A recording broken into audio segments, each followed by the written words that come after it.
This year's participants at the Business Forum are Hungary, Poland, Slovakia, and business representatives who have been working with Czech companies, so the Visegrád Four countries.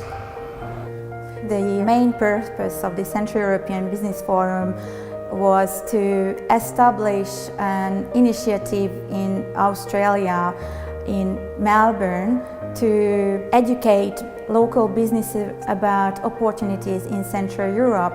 This year we're focusing on the free trade agreement and the negotiations that are happening between Australia and the European Union.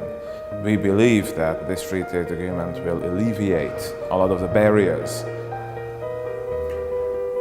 Today we have our keynote presentation held by Tanya Bennett from Department of Foreign Affairs and Trade for Australia, and we are lucky to have via video conference Anthony Weymouth, who is the Senior Trade Commissioner for Central Europe, George Luke, who is the Honorary Consul General for Poland, and Eugenia Moknay, Honorary Consul of the Czech Republic, and myself, Rita Vágó, Trade Commissioner of Hungary.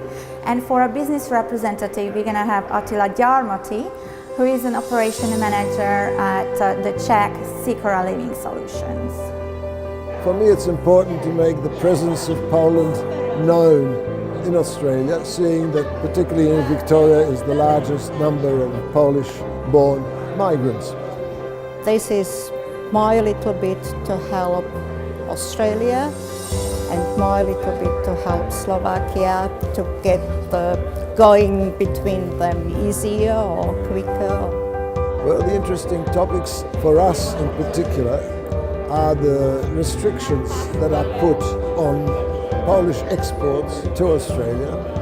It's very difficult for Polish exporters to come to terms with actually delivering and doing trade.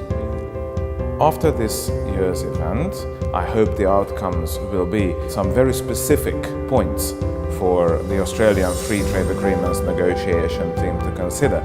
I hope that these specific points will be able to alleviate some of the concerns of the stakeholders and enhance the identification and exploitation of opportunities.